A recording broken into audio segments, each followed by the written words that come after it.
Max is one of the few guys I think we've had on that's fought Conor. In that fight, he took me down. I had him in half guard, and I had like his ankle. And right when he had passed, I like hit. That's how he hurt his knee in the fight. And he screamed, he went, ah! Like a hurtful scream. Jeez. I'm on the bottom holding him. I was like, oh, you okay? He's like, yeah, keep fighting, mate. Keep fighting. No, he didn't. DC's a sellout. Talk to us. He's the worst, bro. He's lucky he's the heavyweight champion, something in the world. Because other than that, you're nothing to me.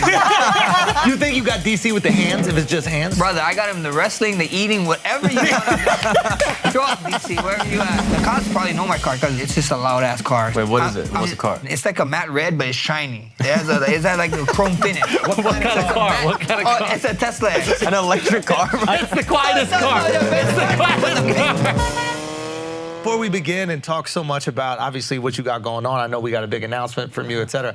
Can you explain Waianae to people who have never been to Hawaii, even people who have been to, like, Honolulu and stuff? Oh, yeah. Because I think it's a very specific part of Hawaii in that I think it's like the only part that's not gentrified at all. Yeah.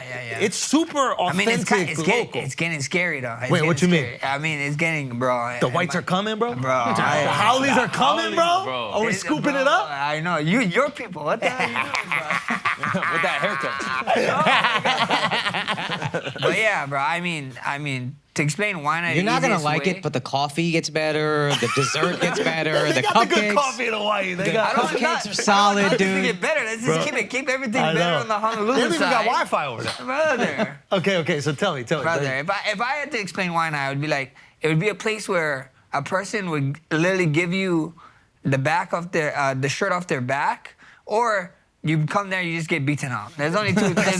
There's no middle. You're either gonna get beaten up or you're gonna get a shirt. You know, it's how you know, that side of the island. It's like a lot of people look at you like this. You know what I mean? And like people take it wrong because that side of the island is always sunny. It's just the sun in our eyes. That's the thing. You know? It's the sun in our eyes. It's not you guys. So just be nice. If you be nice, people are gonna be nice. They're gonna welcome you. But if you give a little attitude, it's on. Brother, I was telling my guy, bro, over here, he was talking to me off camera about some situation. I told him, bro, if I was with you, I would have told that guy back the hell up. Man, I don't give a shit who you are. You would have got slashed. You know what I mean? That's what it is, you know? So are you still like in situations where you got to throw down even now? No. Nobody's testing you out there, right? Everybody's cool, bro. I'd be nice. That's why you be nice to everybody, and then it comes back and they all love it. You know, I'm like.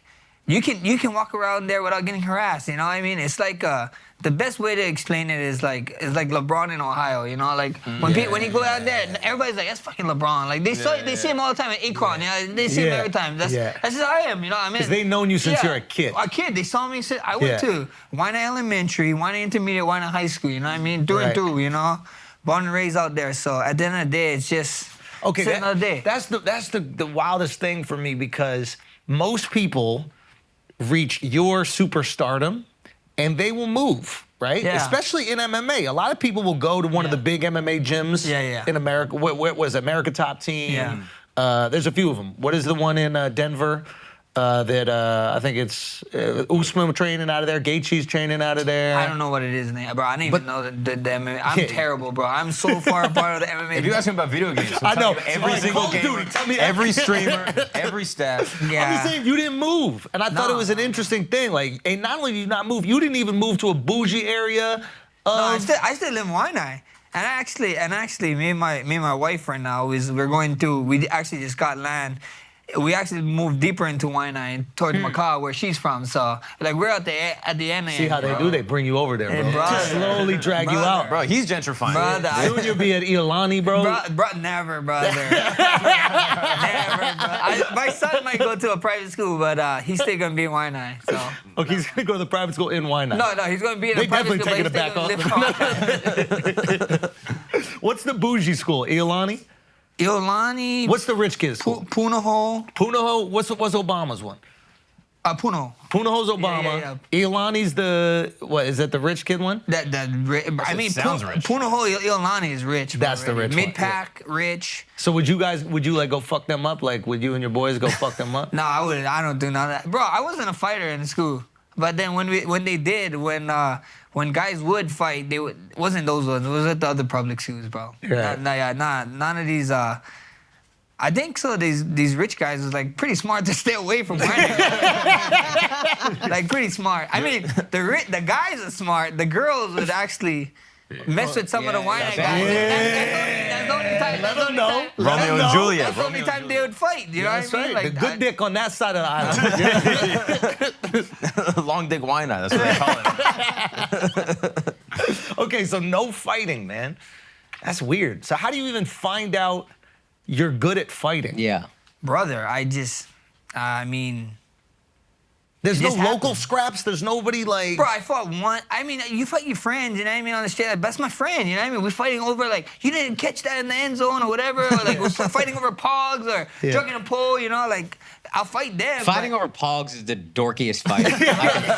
Bro, we was fighting over, like Yu-Gi-Oh cards or Pokemon cards. Remember back in the day when you traded?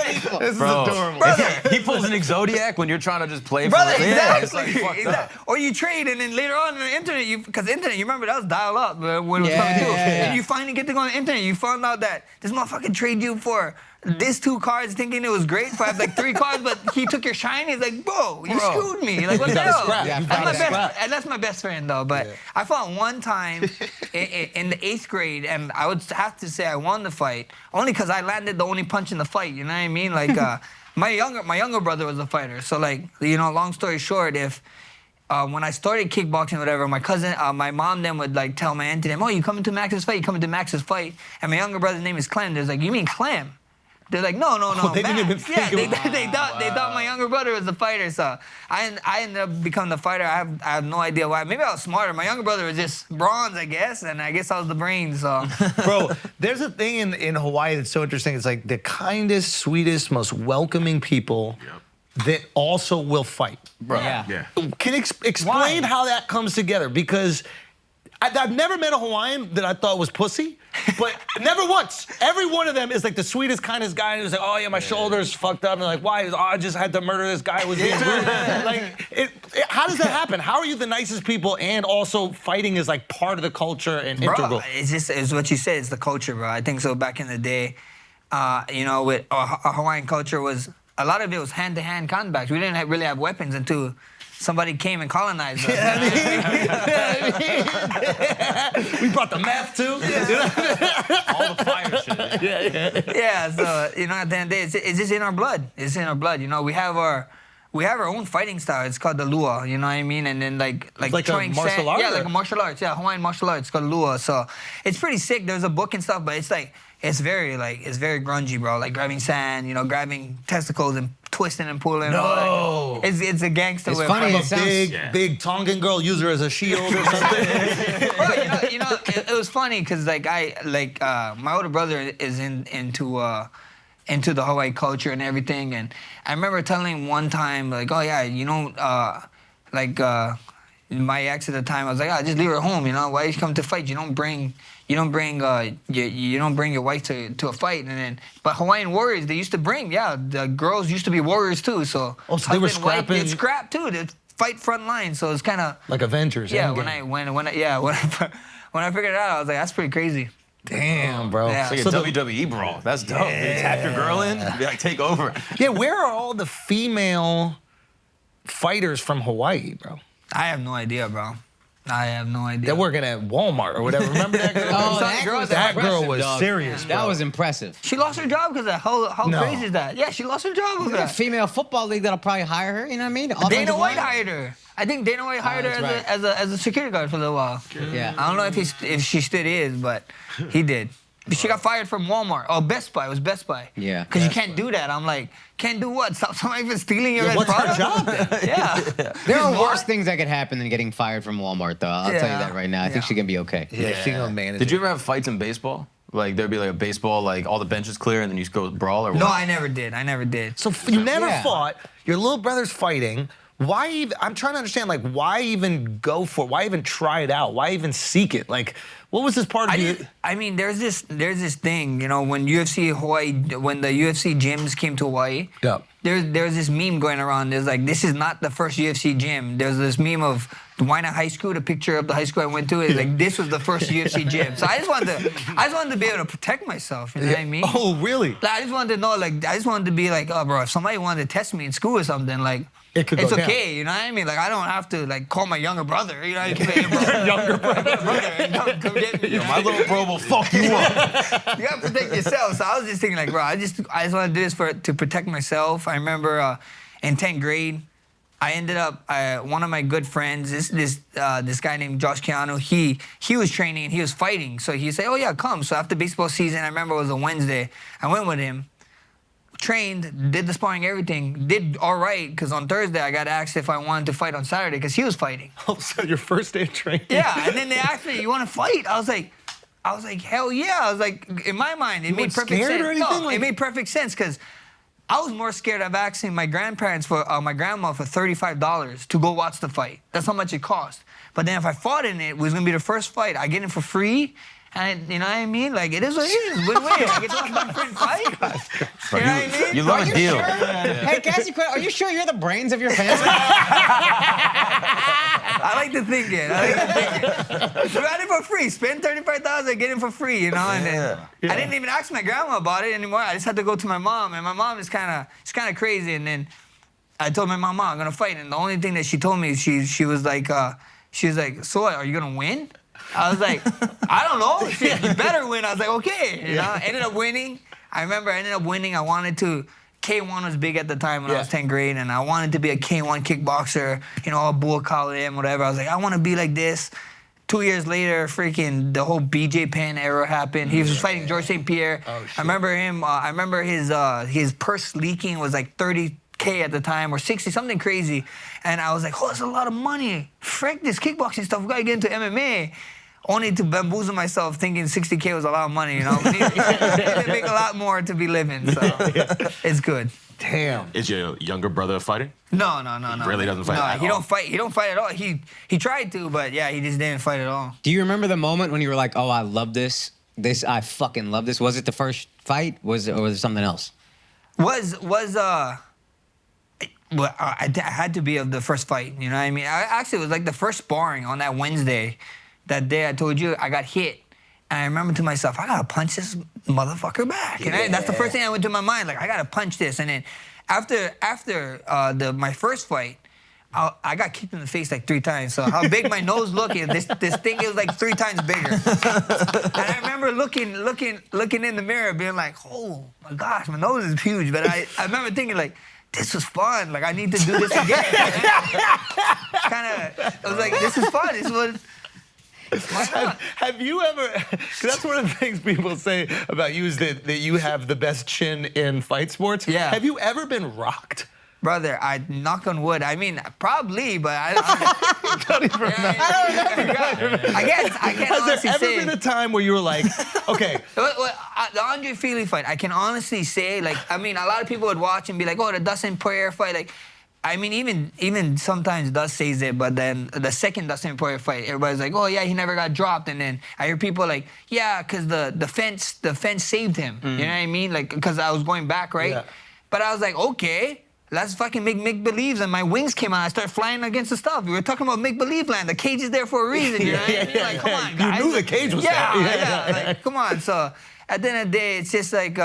That one wasn't too much. Like, I know I got hit, and I knew that the cage was gonna have my back sooner or later, so that's why. But you know what I mean. But then with Andre Feely, I remember getting hit one time.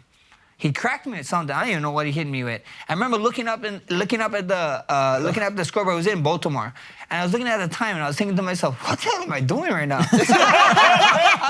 was looking at the time. I was like, "Why am I looking at the time? I should be looking at this guy." So that's probably one of the times ever. okay, so that's the only time you remember that you actually I got cracked. hit. I was looking up, and You got distracted. Yeah, I was distracted. I was like, "Why am I looking at the time? I need to be looking at this guy." So Okay. that was the main time. Okay. The kick you took a kick against, what's his name? Fuck. Yair? Yeah, against Yair, the Yeah. head kick. Yeah. And just ate it. Yeah. I paid. Nothing? Brother, no, nothing. I just was tripping out because I was literally like nose to nose. You see how close we was? I was just surprised he got that high. In my mind, I was thinking like, what the, like, you know when you see those comedy movies and you just see something like, you're looking at him, legs and arms is flying. And I was like, what did he hit me with? I was like, what? Was that a kick? I was just tripping. Tour announcement, Calgary, this Sunday, Princess Island Park. 5,000 people. Get your ass out there. If there's any tickets left, you go to theandrewschultz.com to get them. Canada, we're not done though. I'm also coming to Niagara Falls, September 22nd, and then Windsor, Ontario, September 23rd. So if you couldn't get tickets to the Scotiabank Arena shows, make sure you go grab those. Also, Australia, thank you. Thank you so much. Okay, we chose some ambitious venues in Australia, and you guys blew them out. Sydney, we're adding a show. Perth, we're adding a show. We're adding more seats in Melbourne. Melbourne, we're playing where they do the Australian Open. It's fucking unbelievable. Amazing arena. Brisbane, another amazing arena. We're adding seats there. And Adelaide, there might be a few tickets left. theandrewschultz.com if you want to get tickets for that. And more dates and more announcements coming soon. The Life Tour. So fucking excited for you guys to see this. We've been working our ass off on it. So, yeah, it's going to be special. See you guys soon. Let's get back to the show.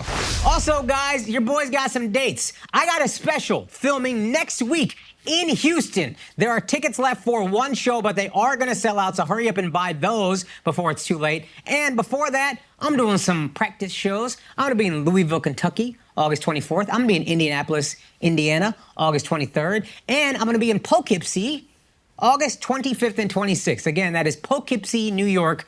Guys, get your tickets for that. Ooh, before I forget, Stress Factory, Little India, New Jersey. I'm coming to you September 15th and 16th, New Brunswick, New Jersey. Get your tickets for those shows and more at akashsingh.com. We're still adding dates. We're still updating the website. But in the meantime, go cop your tickets. Now let's get back to the show. How much of you is like assessing what is going on? Bro, a lot. I think a lot. A lot of times I catch myself in there just thinking like, bro, what is this and that? You gotta break down, but then like sometimes you just ask yourself like, really? Like how? Like I remember we were just talking off screen. We were talking off screen of when he was saying like when you train with someone who's not as good as you. Yeah. And what happens, you know? So like I remember fighting Cater, you know what I mean? Like, and he's a beast, don't get me wrong, but then some of his jabs, like when he first threw his first jab out there, I was like, oh, this jab is like, it wasn't fast. I was thinking that it's not that fast.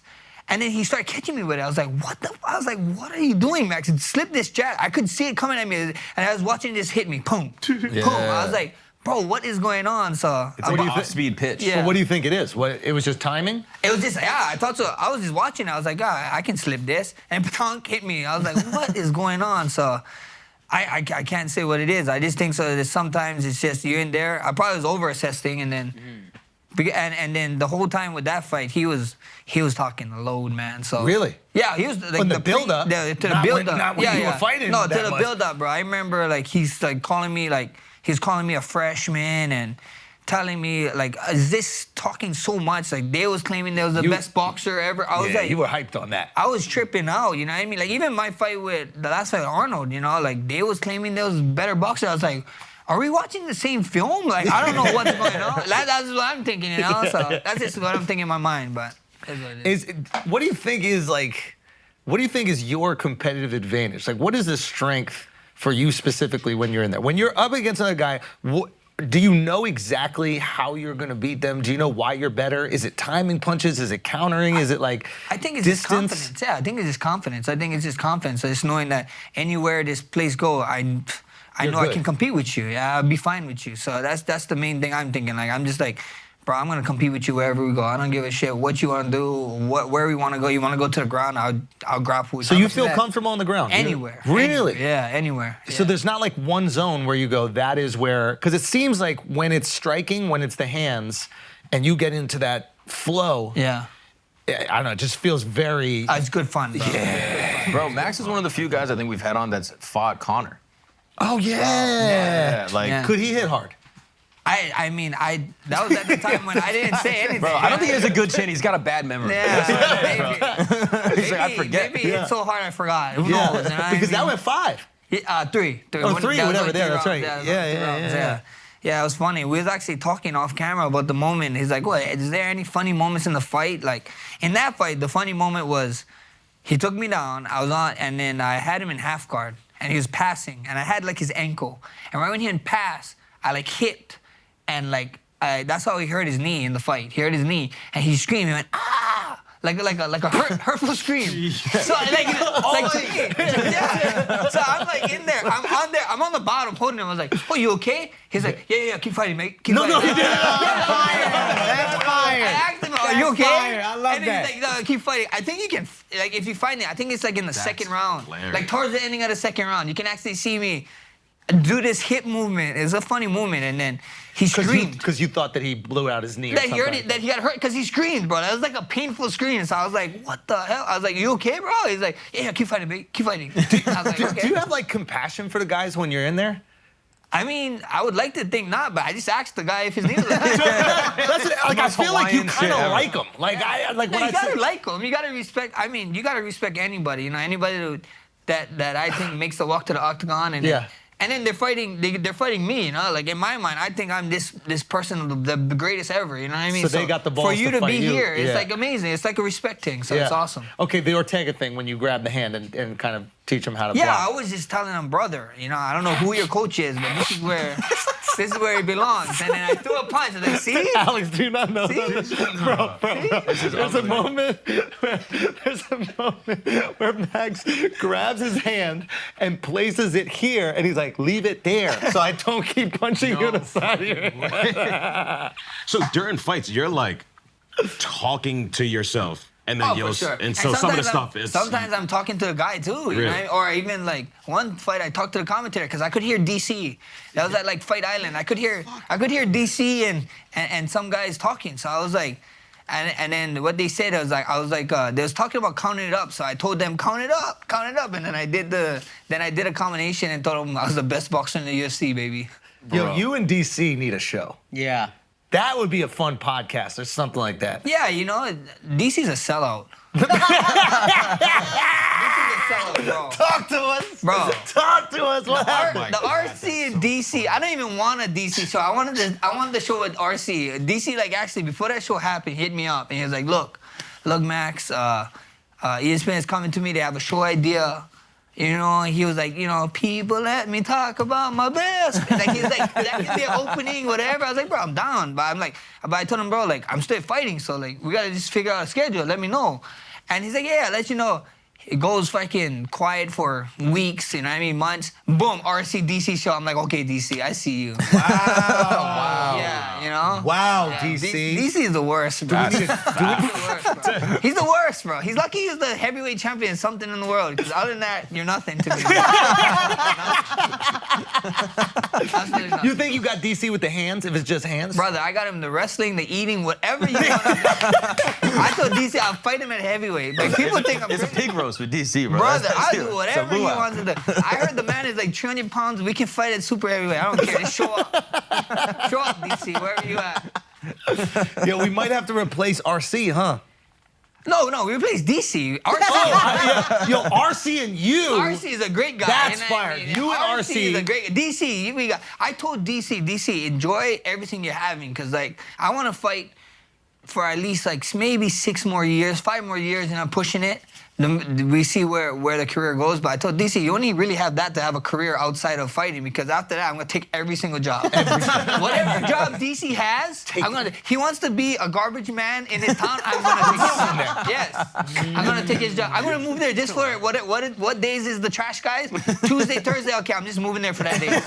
I'm flying in, doing my job, moving You're back. commuting, bro. Bro, I'm gonna take DC job. I don't told think him, DC knows what's coming, bro. bro. He don't. He think it's all fun and games. You know? Nah. After you lose your job, DC. Yeah.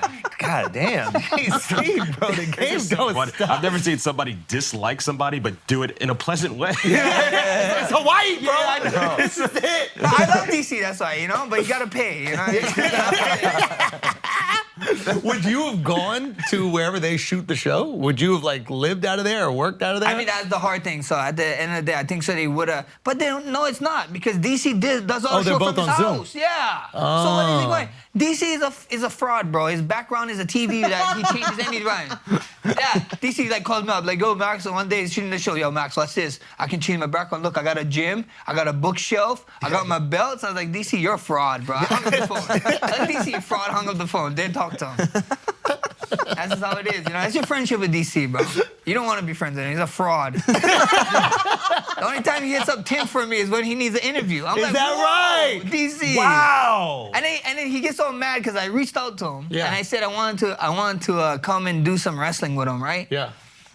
And then he's like, yeah, let me know when it comes. And then it comes to thinking like his teammate is Islam, you know what I mean? And like one day maybe I want to fight Islam, so I can't be training with the guy, you know what I mean? true. So he's like all tough on me, like, bro, you supposed to come to the house. We had great training. I was like, Oh, no, brother, no. Don't fall for that trap, you'd be a spy for you, bro. You'd be a spy for Islam. What's going on, bro? If Islam and you was doing the show, I'm pretty sure you guys would have got him. Would have been DC and Islam. Wow. Yeah, you know, 100%. Wow. Guy don't know Fuck. loyalty. That's what I'm DC saying. getting exposed right now, bro. Full exposure. Yeah, DC, bro. But that Sorry. would be a fight. You and Islam. Oh, bro, I would love to fight that. I would love to fight that. I mean, we're supposed to fight Khabib here in Brooklyn, so why not, you know? Yeah, what happened? Brother, the commission is what happened. The athletic commission is what happened. So, Why? What was it? bro, I mean, you know, without saying nothing too crazy, there was at that time they was super hard against MMA about MMA coming over, right? Yeah. They finally got it, whatever, and then I was freaking, you know, cutting weight. They didn't like the way I looked, and they said, nah, he don't look good. Okay, whatever. What?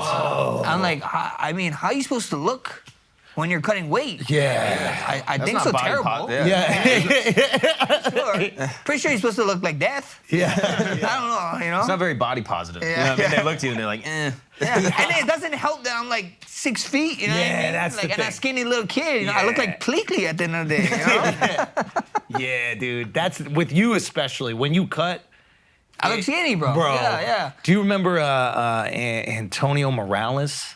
Remember the boxer? He used to Yeah, fight yeah. around like Oh, 130. yeah. Remember? Am I getting it right? Morales. Yeah, Yeah, yeah. it's Morales. Yeah, And- he's a cheat in fight night, bro. My No. friend would always pick him. Bro, Oh, he couldn't get knocked out. Fight Night, the video game. Yeah, bro, he couldn't not fucking not get an knocked out, actual bro. fun night. Yeah. But you guys look the same Bro, when we're you're just cutting. skinny kids, bro. Yeah, but it gets all bone. It's Yeah, just yeah, hollow. especially my Yeah. cheeks. I mean, I should start modeling when I'm at that. That's how strong my cheek is. Like, bro, boom, hit a pose. Is it harder to cut the weight now that you're getting older?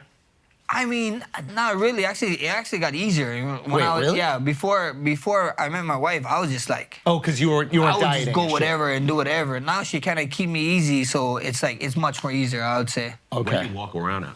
Me, I walk around like maybe like around 60, 65, nothing crazy. Oh, you stay in shape. Yeah, I tried to, because you never know when you get a call. You know what I mean? Before I'd balloon up, bro. I'd be like, I'm telling you guys. When I tell you guys, bro, that I would fight decent heavyweight, I'm not joking. I'm fighting.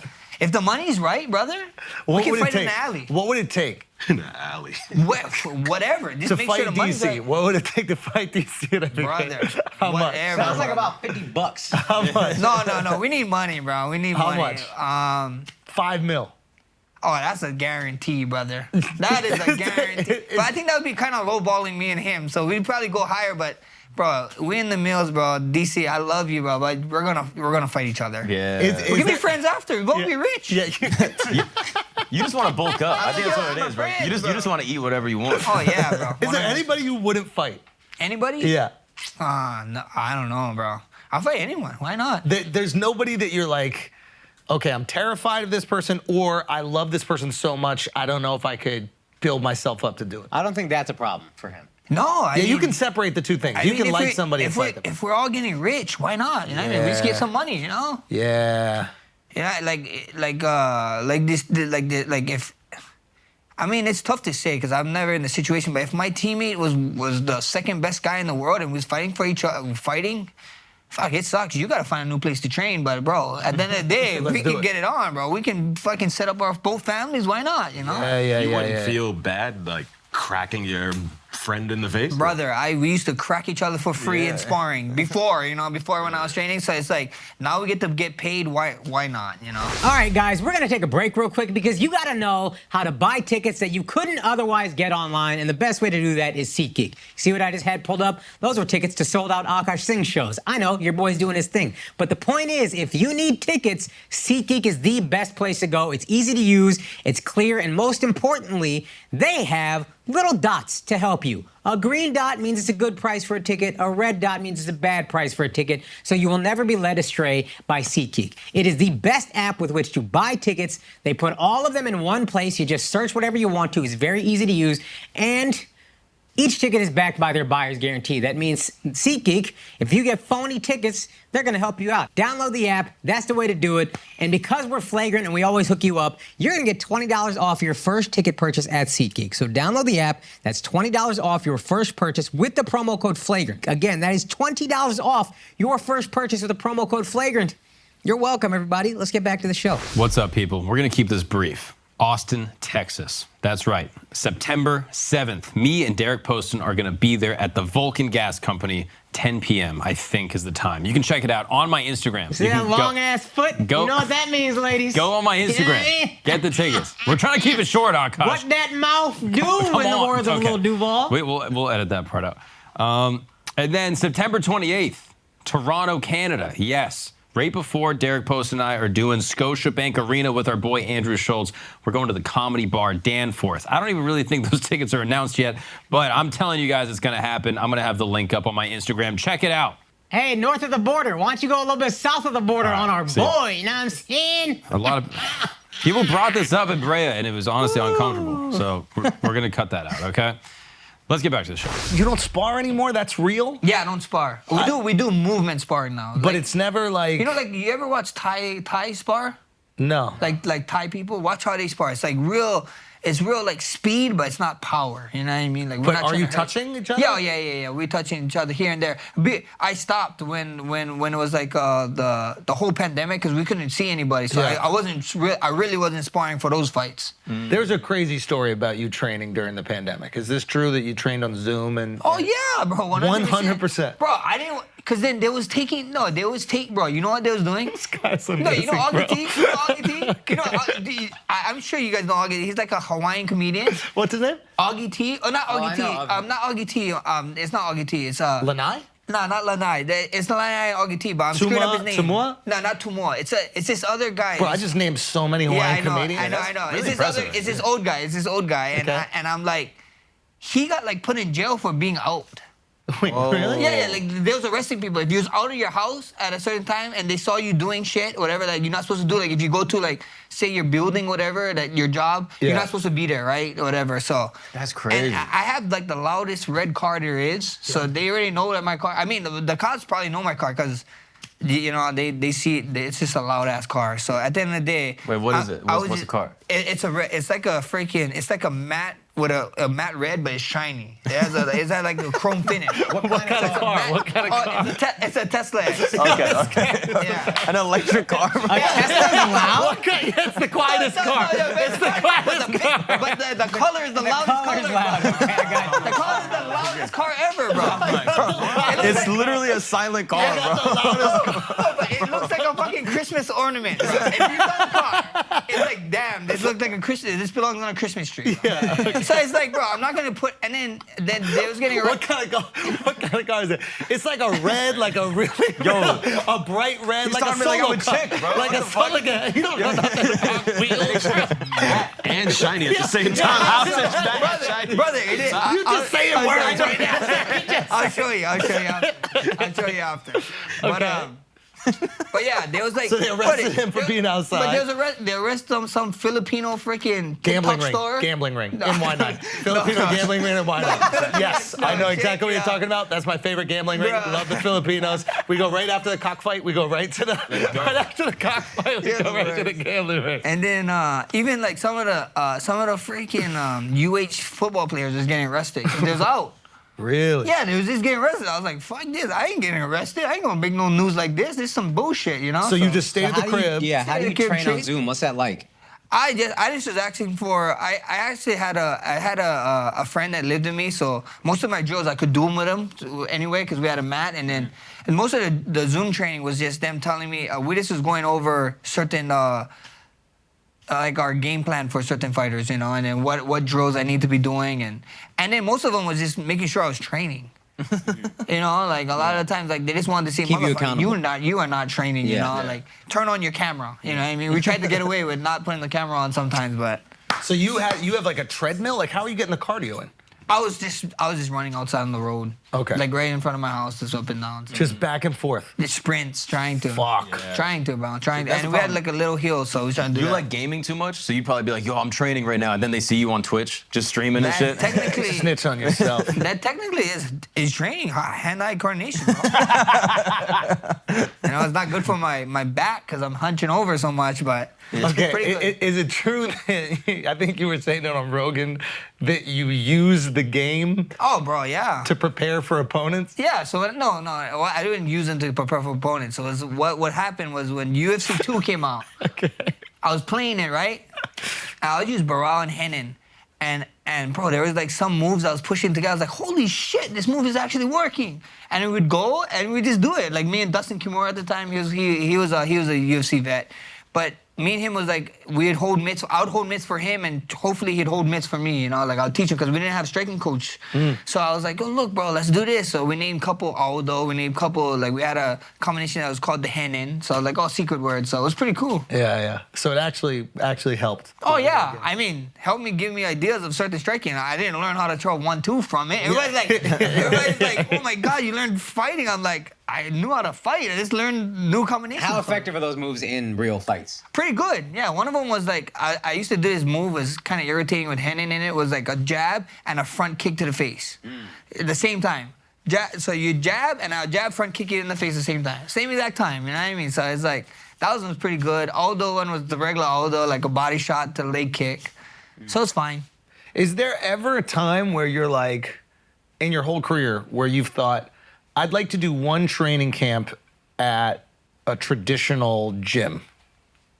Like in Florida or in one of these things? Never. You never want to be away from home ever? Never, bro. Never, because The pressure of being home and being that famous and having all these people. No pressure, bro. I felt Nothing. no pressure. Because at the end of the day, was anything, it was like a big FU to everybody. Because everybody, when I told everybody what I want to do and how I want to do it, there's like, oh, you're going to have to move to the mainland to do that, to hit the level that I want to hit. Because I was telling them what I wanted to do. And I was like, no, you don't. All you need is a good bunch of guys that's willing to learn, willing to train. They don't even have to be the best guys in the world. If you guys all have the same idea, the same stuff, same end goal, it's gonna happen sooner or later, you know. And we did. It was like a big F you to everybody because people were like, no, you gotta go to the mainland. You gotta train with these big guys. You gotta fly people in to train and blah blah blah, this and that. And then I remember getting flown out by Jeremy Stevens. He was fighting Anthony Pettis. Yep.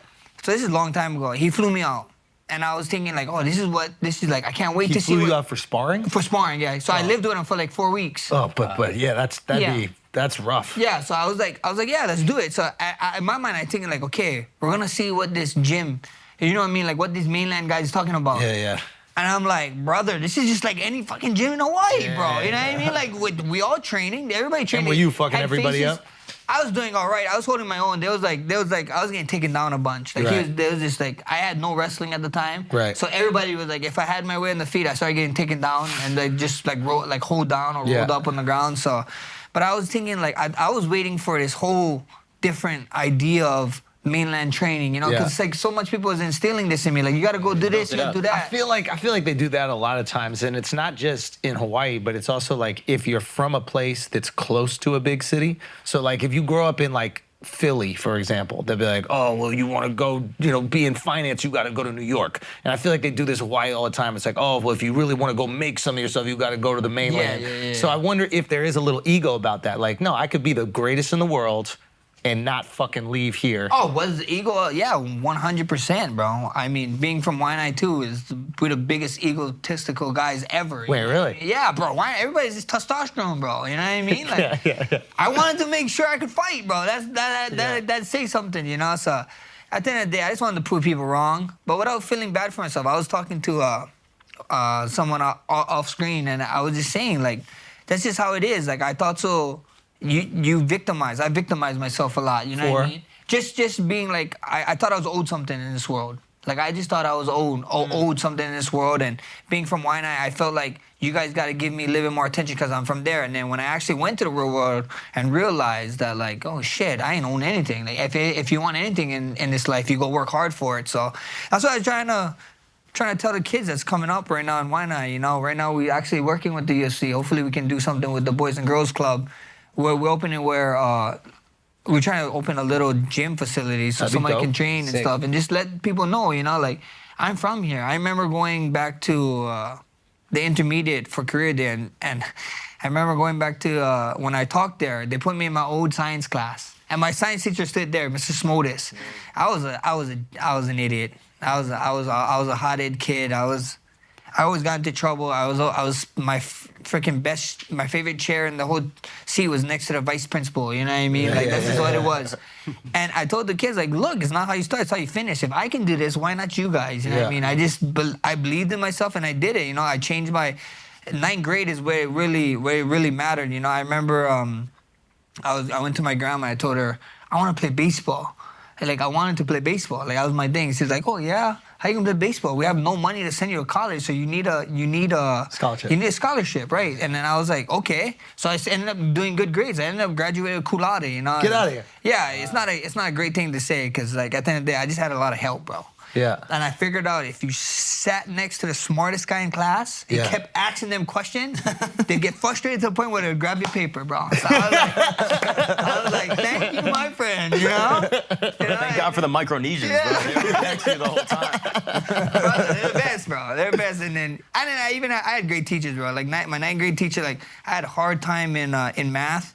And Mr. Gray, he had, like, we had this recess where it was like 15 minutes and then a 30-minute lunch. Like, the 15 minutes or the 30-minute lunch, he'd always tell me, always come back. I'll help you with your work. So he was a super cool teacher. A bunch of guys. That's really cool. What's up, everybody? I hope you're enjoying the episode with Hawaiian legend Max Holloway.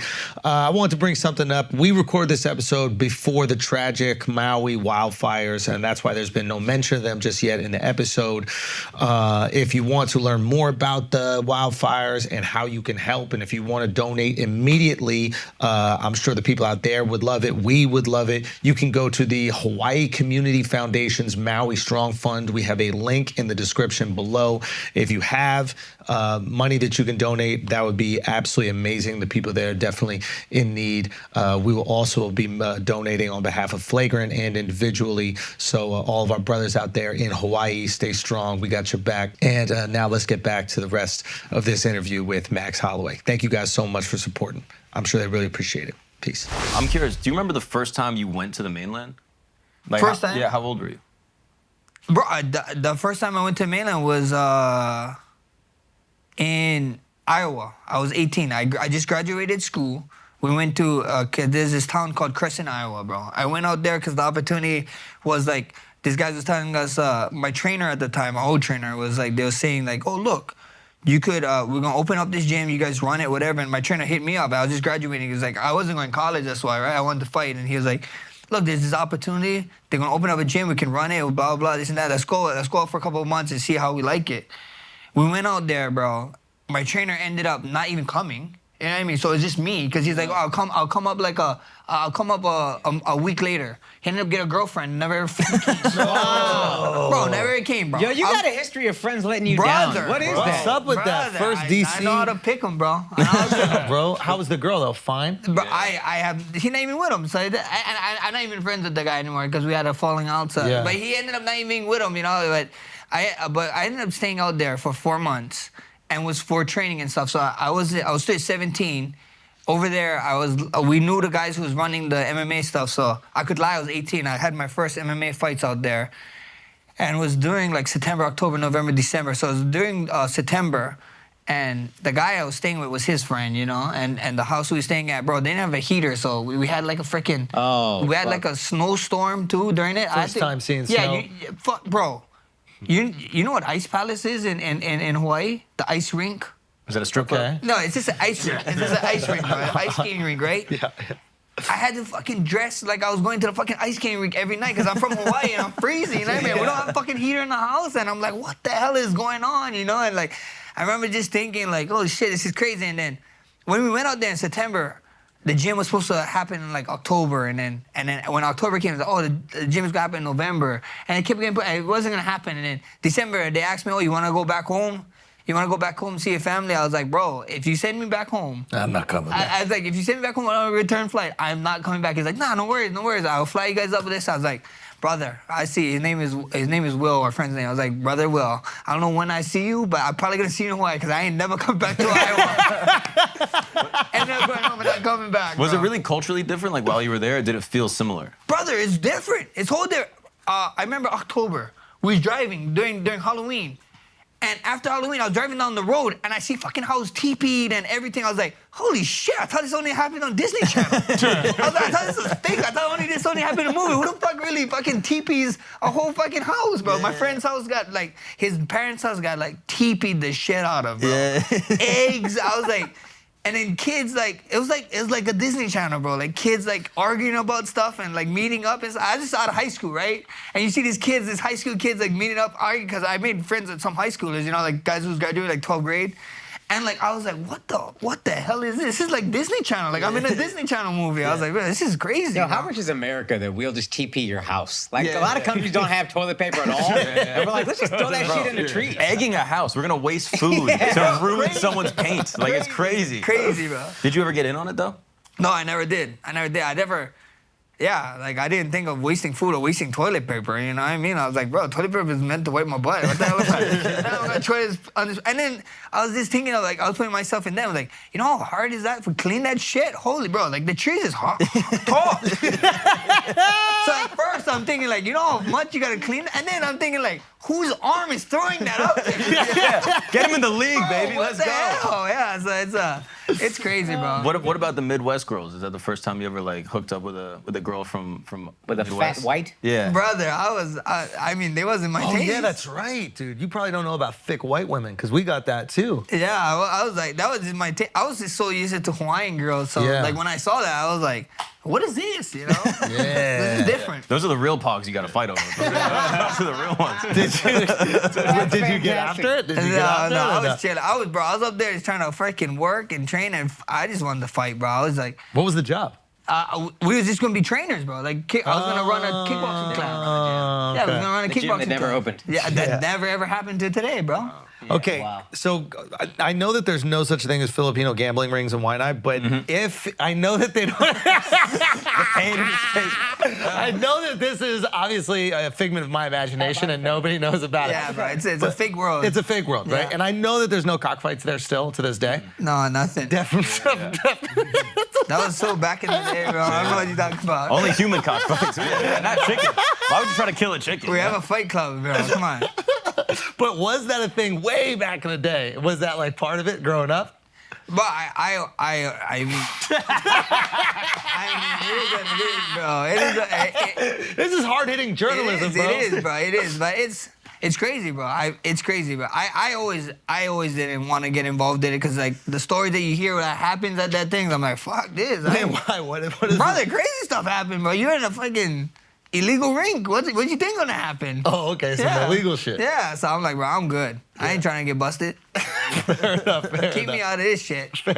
One of the things that when we were in Hawaii last time that I love that I've used since is when you're at the late night spot after they've stopped serving alcohol, you ask for cold soup at the Korean spot. Have you ever used that? I have never ever used that. That's beer. You ask for cold soup even when they stop serving. Oh, for real? You never used that one? No, I never did. I'm not. I thought that this was like everybody. No. I thought this was some Hawaiian shit. No, after the lights come on and everybody start looking wild as shit, I'm going home. Yeah, that's a good idea. I am going because, like, bro, when you see your friend after 3 o'clock, 4 o'clock they close.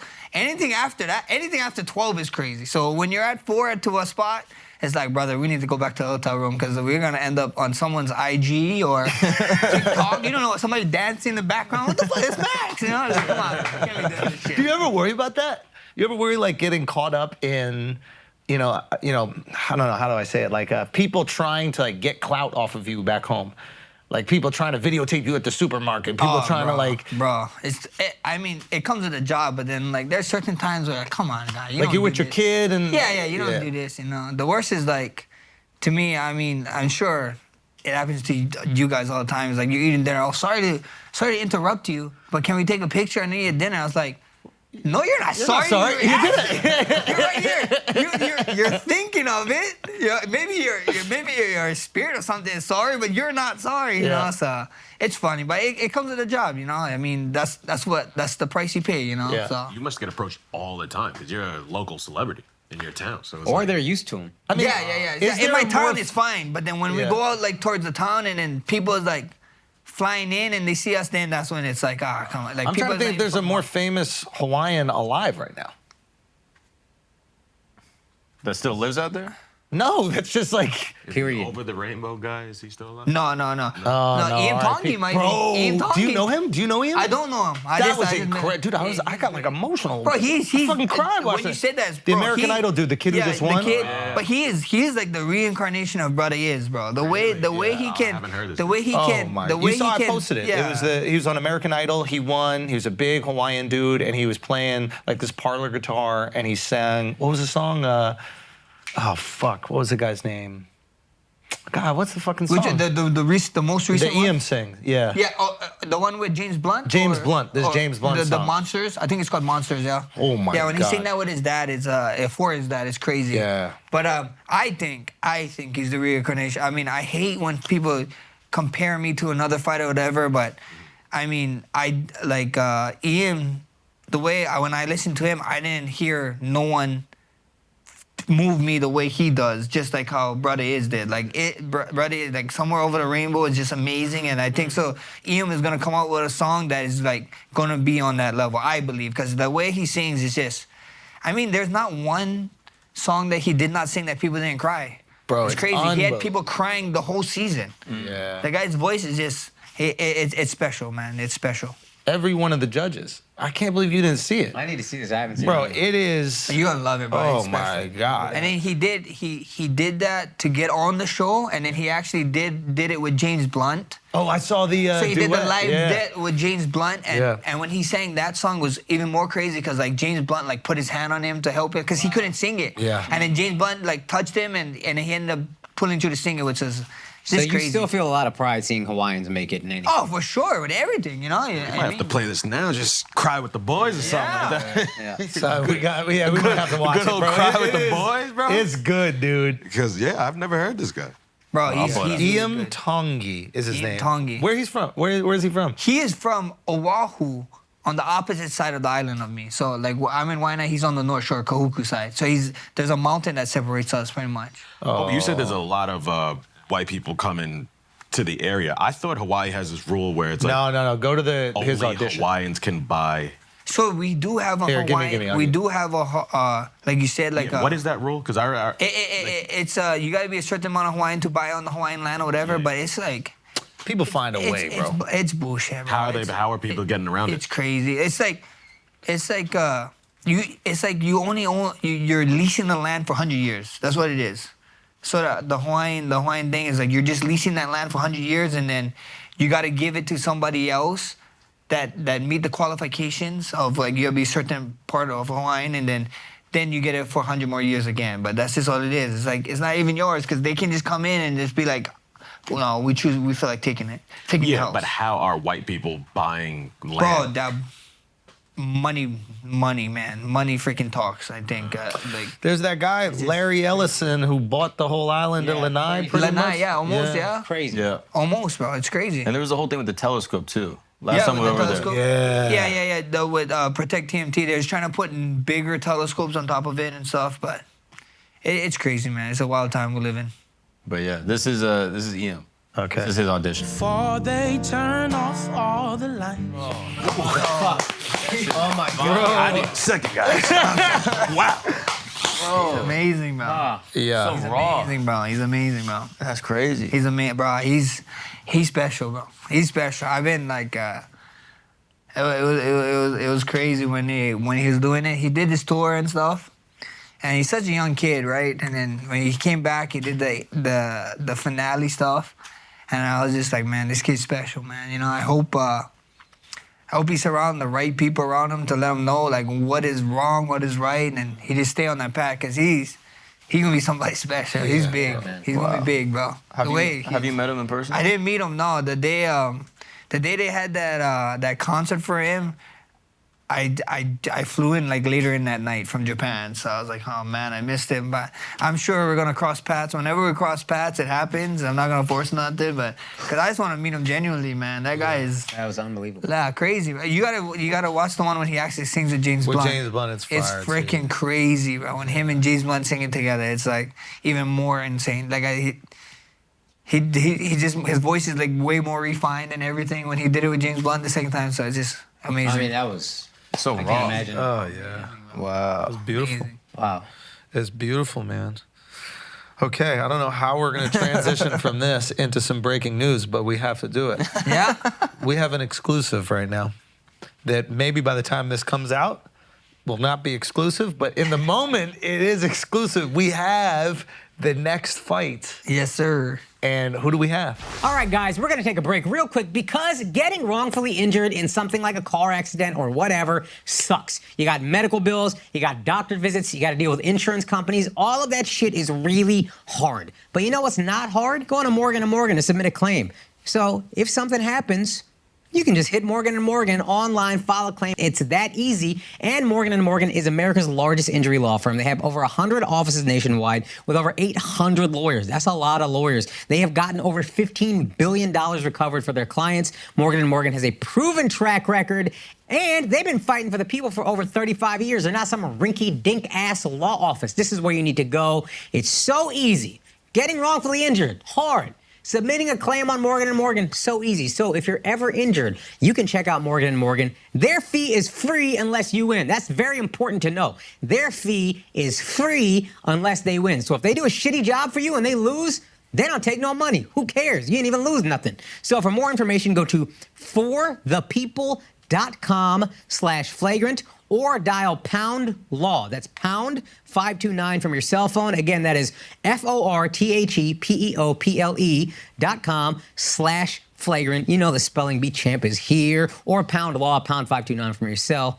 This is a paid advertisement. They want me to tell you that because they're lawyers and they be into that kind of jargon.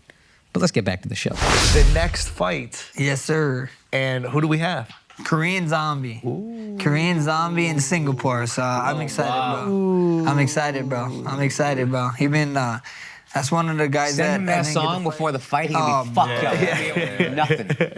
Nothing. We might, but it might be a good idea. I like your mental welfare. Bro, you gotta walk out to that shit. Get it, you bro. walk out with him. I mean- I might cry. I gotta actually, if I walk out to that song, I gotta like, Yeah, I gotta have the earphones in. Yeah. You got to lock away for that one. crazy. No, that was crazy. That was crazy. Okay, so Korean Zombie.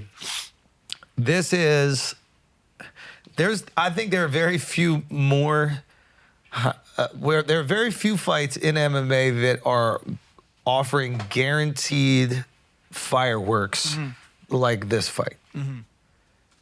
Insane. Yep. Excitement. People don't know yet. Do you need to get up for a fight like this? Do you need to, like, is this something you've looked for years? Like, how do you get yourself in a position where you're like, you know what, I really want this? You've been fighting for the belt nonstop for the last how many years? Forever feels like, bro. Right? But it is what it is, bro. You know, at the end of the day, everybody asks me, oh, where's your mind at? What is your drive? What is your push? And like, bro, at the end of the day, I'm gonna go out there, I'm gonna fight in front of potentially millions of people. So I just don't want to get my ass kicked in front of millions of people, you know? I don't want to become a meme. I don't want people to be harassing me. So at the end of the day, this is another fight, you know? I've been watching Korean forever, since he's WEC, you know? He was like one of those guys like Aldo. Yeah. You know, Aldo, I fought Jeremy, you know what I mean? Yeah. Crazy, but Ricardo Lamas, you know, Dustin Poirier. So there's all these guys that, like, these are the guys I used to watch. So these are the guys that, yeah, if I ever had the shot to fight him, if they stood around, then fight him. And he stood around, you know, he's still considered one of the best guys in the world, so it makes sense. Yeah. No, that's going to be a crazy fight. And his last fight was Volk. Yeah. Yeah. And Volk was pretty dominant. Yeah. Do you want another crack at Volk? Oh, 100%, bro. I was telling Tim, bro, like, it sucks that it just keep happening, but like if I was if the roles was reversed, I get it, bro. You know, we're the best in the world. I just want to fight the best guy in the world. You know, so yeah. I mean, if UFC don't want me to fight Volk, stop giving me these contenders. You know, give me somebody else or something. Let's go make fun fights. You know, let's make another belt. You know, most talkative motherfucker in the UFC or something. Like, give me another belt. You know, but at the end of the day, I'm gonna be there. You know, I would love to fight him. He's one of the best guys in the world. Yeah. And being able to share octagon with him again for however we got. What do you think you could have done differently after the last one? I mean, it just happened, bro. It's just his night, bro. There's nothing. I would change nothing, bro. Everything happened. I did a great training camp, but my mentor is great. He just went out there. He did his thing, bro. You cannot. I hate when, like, I remember having my breakout fight in New Jersey, actually, against Cub Swanson. Yeah. And I hate when people is like, oh, that doesn't look like the Cub Swanson of Oh, late. they try to take away. Bro, I hate when guys, even when they say, oh, I didn't feel right. Like, motherfucker, I went in there. We all get injuries. We all have something. We have personal shit going on. Of course, yeah. He just went out there. He showed up that night. You know what I mean? I showed up too, but he just fucking did better. I'm not going to stay away from him. You know? At the end of the day, we figure it out. I'll get back to there, and if we can fight again, we fight again. It was interesting, your trilogy, because I feel like each of you made adjustments. Like fight 1 to fight 2, you made big adjustment. Yeah. Like first 2 rounds, easy. You're walking around, it was good. I actually had you winning the second fight. Yeah. I know that was a really close fight. Yeah, but I had you win the second fight because you made those adjustments. Then 3, it feels like he made those adjustments. Yeah. And I feel like it's ping pong with you guys. Yeah. Like I feel like next. Best in the world, bro. When you're the best in the world, the only thing that separates you is what I tell people, everything. The only thing that separates me from somebody who's not in the UFC is just I know how to put things together a little bit, or I know how to mentally play that mental game. And that's why I tell everybody, all the uppercomers, they're like, oh, what is your secret, blah, blah.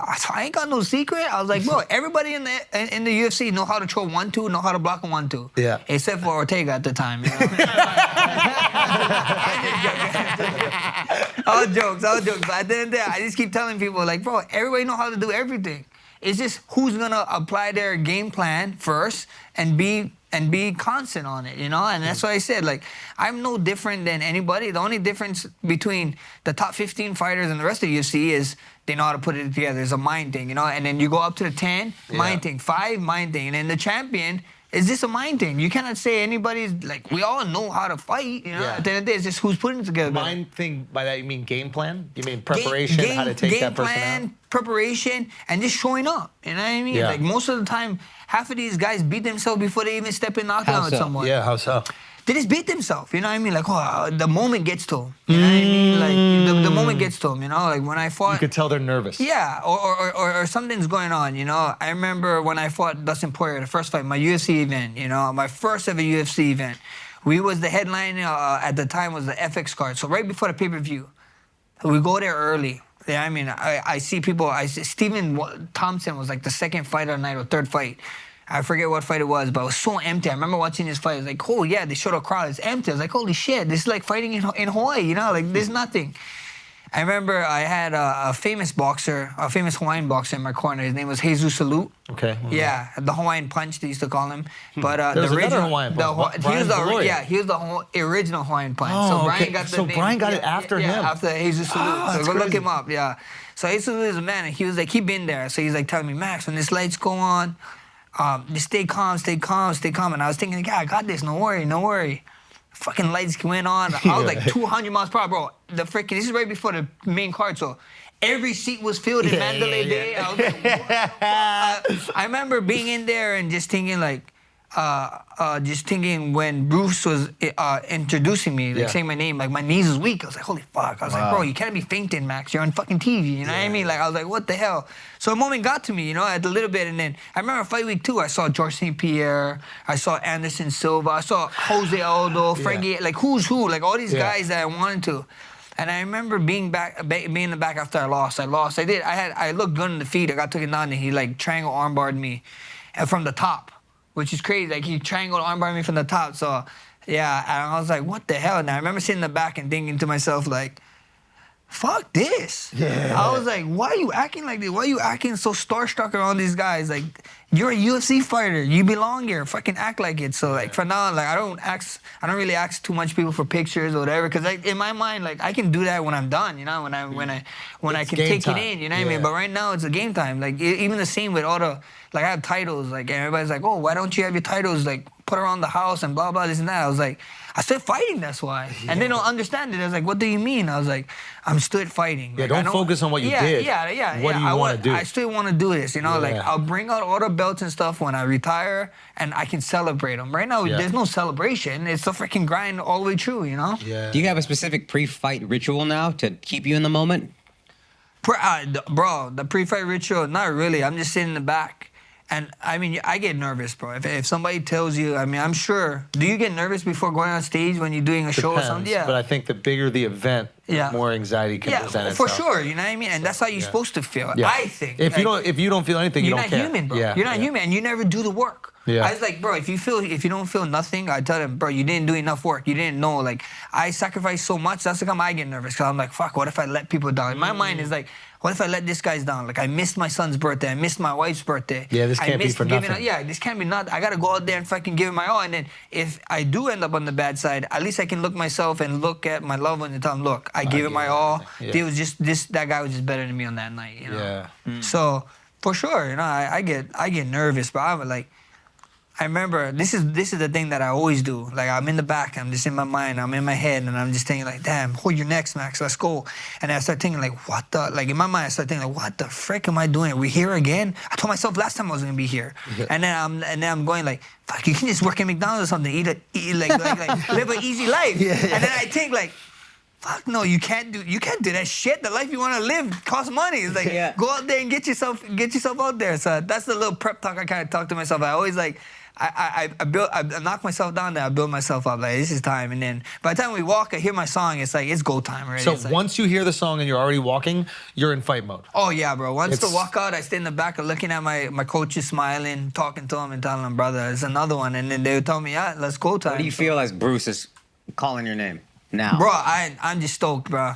In my mind now, I'm like, Bruce, hurry up, like wrap this up, bro. I just want to punch He's got to this do guy all in the face. sponsors and stuff. Shout out to he's like- Spider-Man. Yeah. Come on, bro. Yeah. He's like, like freaking. You can just say it's time. You don't gotta say time. You know what I mean? Like, what's that about? Yeah. Exactly. So nowadays, it's like, come on, Bruce, bro. Let me punch this guy in the face. Yeah. Let me bang. What's the Yeah. song? What's the song you always come out to? I walk up to I do an ad, and then I always end it with Hawaiian kickboxer. Yeah. There's a guy from Waianae. He made the song, Moki Boy. His name is called Moki Boy, and it was funny because his dad is actually his dad was the janitor at the elementary I went to. Really? Yeah, pretty cool. So then we have home ties, and yeah, he's from our town. I'm friends with the guy who sings the song, so it's great. He keep on like telling me, I want to change the song, Max. I want to change the song. I want to make it a little bit more poppy or more hip hoppy. I was like, frick no, I'm not gonna walk up to it. I was like, please do not change this song. I'm It's not gonna worked walk out so far. This is the song I want, you know? Wow. Did you fight in the Apex when it was empty? No, I never fought. I fought a year in the Apex when But they had some crowd. but when we had the crowd, and these motherfuckers sell those tickets the most expensive. It wasn't even a belt fight, and they made those tickets expensive. How crazy is that, yeah? How much is the setting changing for you? Like fighting in Singapore versus the States? Bro, I don't care, bro. I'm here to fight. I know what I gotta do.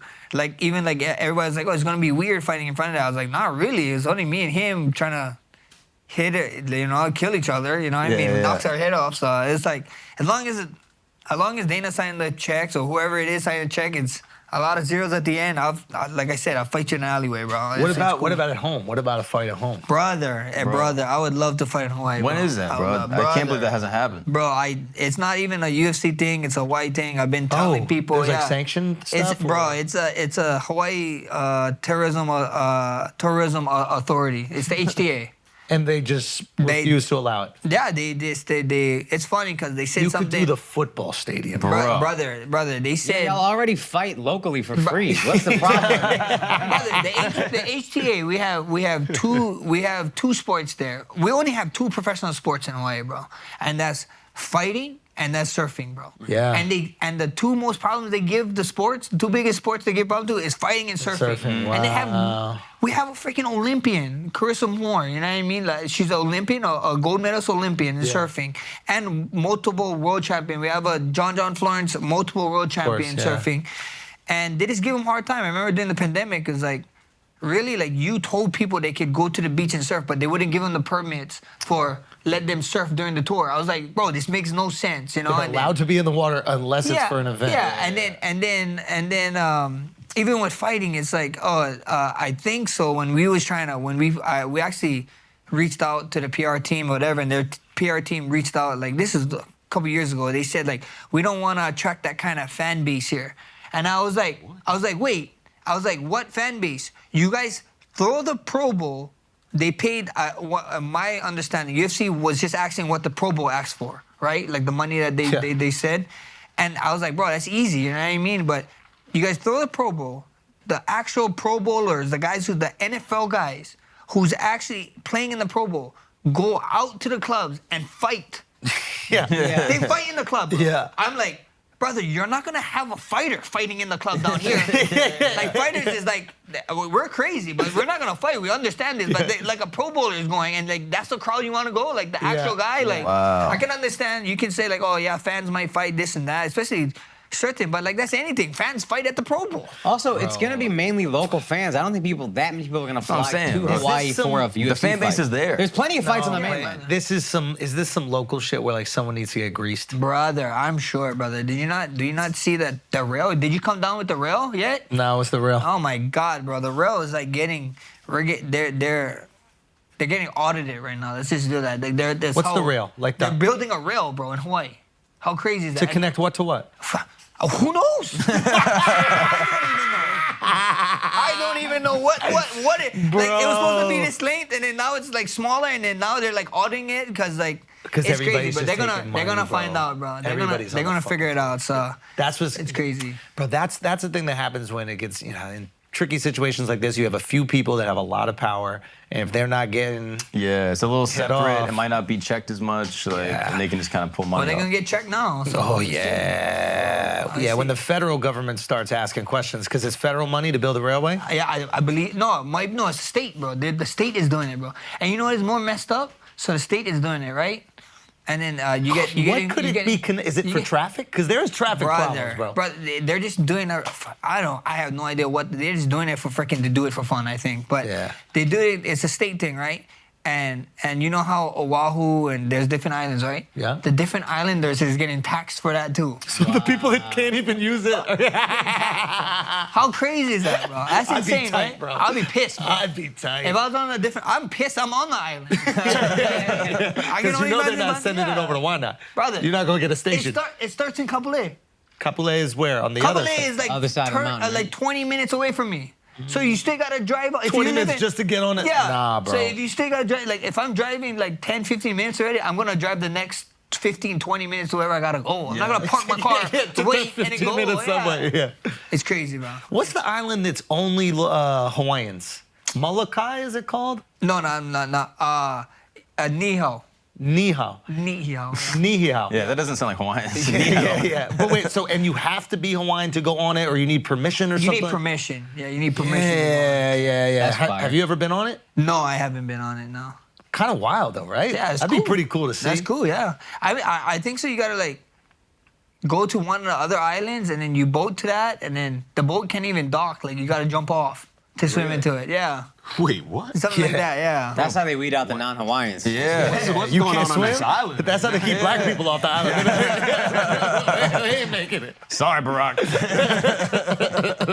Isn't there a difference between like Hawaiian and local? Like, isn't there a classification, like people that live in Hawaii a long time might not still be considered like Hawaiian or something? Oh yeah. I mean, it's a local Hawaiian, so like there's like people that look like Andrew that's talking like me, but they're like, I grew here. Like, no, you didn't. You freaking your mom them just came, like 20 years ago. But that they're pigeon cool. catches up, bro. There's Yeah. something so addictive about pigeon. Like Pigeon is fun, bro. Bro, are you if you're just talking to the boys, full pigeon? No. Is your pigeon good or no? I mean, it's all right. Hit us off a We all little talk. Yeah, we all talk pretty well. Like, especially with like interviews and stuff. I kind of had to like clean up my speech, which is I still need cleaning up, but I'm terrible at talking that. So if I was talking Pidgin, it'd be like, what the fuck is this guy saying? But when you do speak Pidgin like it is, you can go full Pidgin. Full Oh yeah, I can talk it. We can understand it. Even certain sayings, like when I tell Tim something, he's like, what are like you what, talking for example? About? I mean, you putting me on the spot. Let's go eat. What is it? Let's grind or something? Yeah, let's grind. Yeah. Like what? Grind to them is like work out or something. Yeah. What? Let's grind? Like the opposite. Yeah, the Pidgin, I feel like every white person that moves to Hawaii within like 3 years is speaking Pidgin. Brother. Or a little bit of an accent. Days, bro. We were there for 3 days. We're like, yo, talk story, brother. Yeah. Talk story. Yeah. Like, immediately. Exactly. Yeah. Wait, so is it just slang or it's a whole different Oh, language? it's a language now. Pidgin got It's kind of like Jamaican patois. It's like Hawaiian patois, right? No, a Pidgin actually is considered a language now. Did you not see really? that? Yeah, it's an actual language. So It's that different. I speak 2 languages. Oh, you're bilingual, dude. Yeah, 100%. You know who's not bilingual? DC, bro. Bro, DC. He speaks one language, Yeah, bro. bro. And he don't give his friends jobs. So That's it's cool. fucked up, dude. He's like, yeah.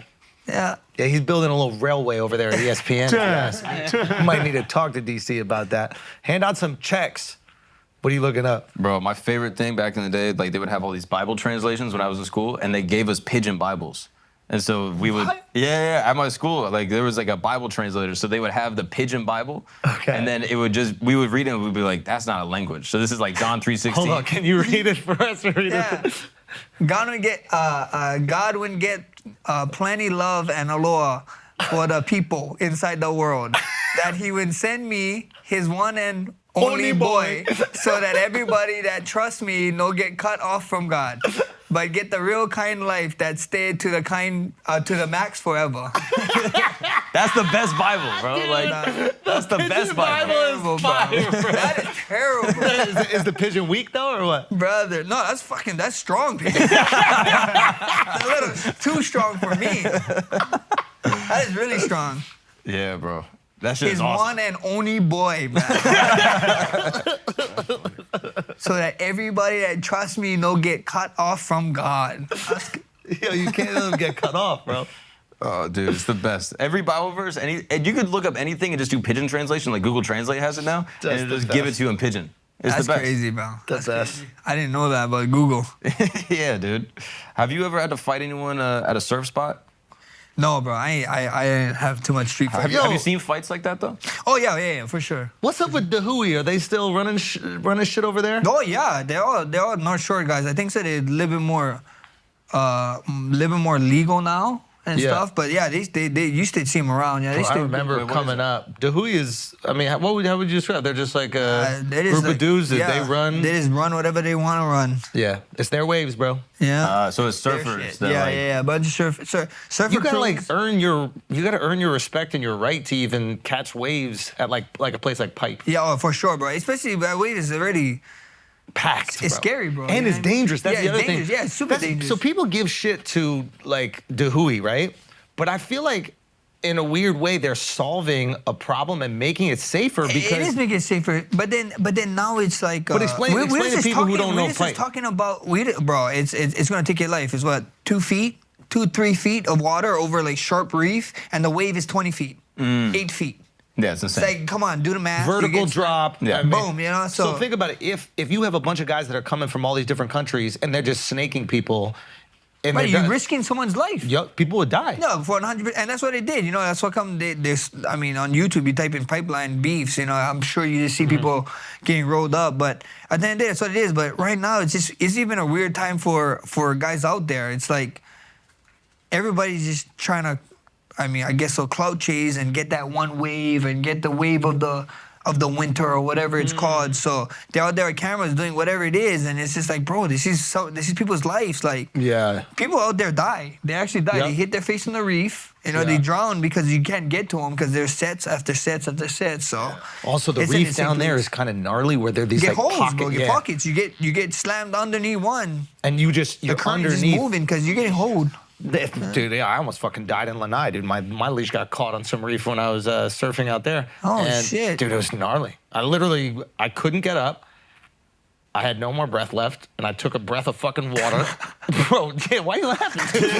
Come on, bro. We laughed at when he told us we were laughing This too. is a dream. The white guy dies and fucking. Bye, Howley. But somehow this shit popped up. Yeah. But yeah, I remember like even watching surf videos and stuff as a kid, and seeing that. It was there, these like pockets in the reef. So you could go and you could fall into one of the pockets, and then you don't know which is up and down. No, you don't, bro. The sand is moving everywhere, so you can't open your eyes and even find it. Ugh, gnarly. It's crazy. Is there like a because I know your girl's a pro surfer. Okay. So like, is there like a gender thing where like the dudes will run it, or is it like they'll open up for men and women? No. They got girls out there that can surf. But they gotta be girls So in they- charge. yeah, What's yeah. the girl? Kayla Kennelly, I think her name is. Keela? She's I like think it's Caitlin, or whatever. she's an old school Yeah, she's big an old wave school. surfer. Yeah. I know what you're talking about. I Yeah. can't say her name, but then right now they got another girl that I forget her name too, but they call her like the Queen of Pipe. Like she just charges, bro. Yeah. You gotta have some screws loose to be charging that way, bro. It's crazy, bro. It's Has insane. wifey ever surf pipe? She did pipe before, yeah. Yeah, it's kind of crazy. But you gotta like it's all about getting ready and training and whatever for it. You get scared for her?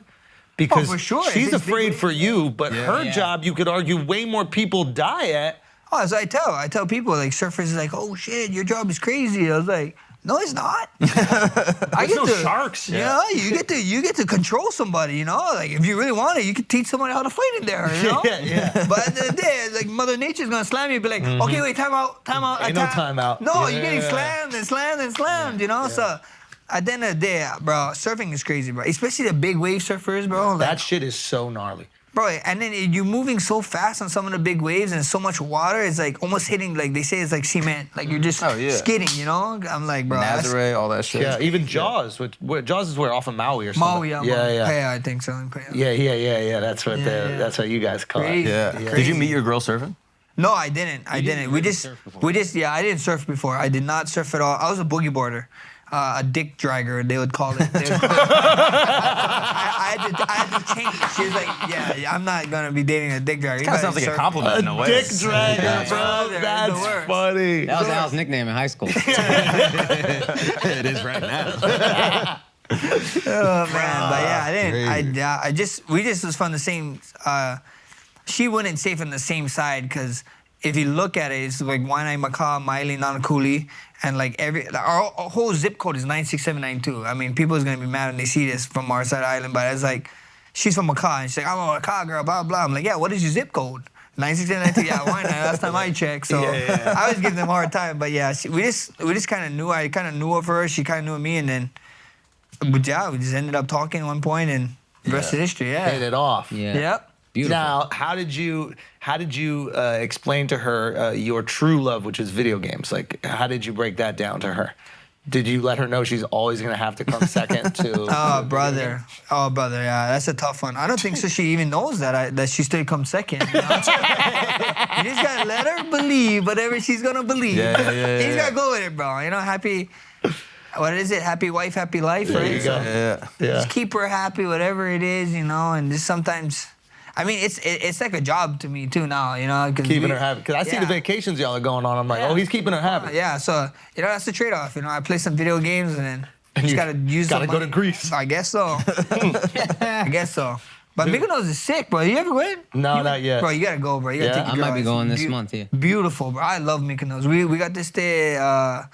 We got to stay at Mykonos, and bro, it's cool. Go rent a ATV and drive. You literally drive around the whole island in like 30 minutes on that thing. It's only one part of the island because they build on only one part of the island because the whole other side is windy. The thing is called a windy. It's called a windy island. Yeah, or the there's like the wayward side. I understand what you're saying. Yeah. So it's cool. So like I loved it, bro. I loved that place. Okay, before you go, last thing. Well, actually, maybe two more things. I know you got to get out. One best. I know you're from the most beautiful place on the planet, so it's hard to probably be impressed when you go on vacation in other places. Is there one that you guys went to where you're like, no, this is crazy? Frick, we love Japan, bro. Really? Like my wife was like, we just came back, and that was the first time. I went a couple times, but my wife is like, I love Japan. The food, they eat, bro, how cheap it is, the people there, bro. Everybody knows you, like. Some guy, like when we went to certain places, they're like, oh, Max. I mean, Yeah, they'd be saying Max, but then saying Japanese language that I don't understand. So I was like, yeah, they could be being like, yeah, suck a bag of dicks. I'm just, And you're bowing down. You're like, where are they? yeah, I mean, so, you know, at the end of the day, all jokes aside, I love Japan. She's like, I would really move here, you know? Like, she would, like, Wow. if she would move anywhere, she said she wanted to move to Japan. Like in Tokyo or on the coast? And, bro, I think so more on the coast, the stuff, because we actually got to go to, like, Kyoto and Osaka and stuff, and I always went to Tokyo, but this is my first time going out to, like, Osaka like that, and I was like, what the hell took me so long, bro? It's beautiful, bro. It's like, it's just crazy, you know? So, and it's just, the culture is cool, man. That people is so nice. It's like that Cat Williams freaking skit of when the white people called the wrong person. It's like, that's what Japanese are pretty much. The skit of when he was like, hey, you know, I think it is Cat Williams, the one's like, hey, let's figure this out. You know, you just call me back, you know, like whatever. Like, if you got the wrong number still, but just call me back and we figure it out. That's how Japan is. So accommodating. Yeah, they're so so polite, accommodating. And then, bro, like 4-year-old kids walking home Bro. Yeah. by themselves. Our boy Ben Ueda, right? Half Japanese dude, goes to Japan when he's younger, gets absolutely shit-faced, blacks out, falls asleep on the street, okay? He just passes on the street, wakes up. One pillow and blanket. I'm sure. Bro! I'm sure of it. They folded his fucking shirt, put it under his head as a pillow, put his socks and his shoes next to him. It was like somebody made the bed. They thought he was a salary man or something, bro. Brother, I'm telling you, that's how it is, bro. So like, that's how it was. Like even we was walking out by the stuff, by a nightclub, and one girl was just like out sleeping, and a couple guys went there, lied her down, moved her away from the stairs, and just put her on the ground next to the stairs, and left her there. I'm like, yeah, this ain't America. This is not America, bro. America would be different, bro. It's very different. Yeah. Guys, Max Holloway. Let's in go, the building. baby. My brother, thank you so much, man. Yo, tell them where they can find you. Tell them where you're gaming. Tell them where we can see this fight. I don't know if we mentioned it was in Singapore yet. Yeah, in Okay. Singapore. I think so. It's going to be on ESPN, so that's great. Live on ESPN. Yeah. At Bless Mame on all socials. Facebook Gaming. I'm streaming daily, so I'll see you guys there. Boom. Man, appreciate you, Doc.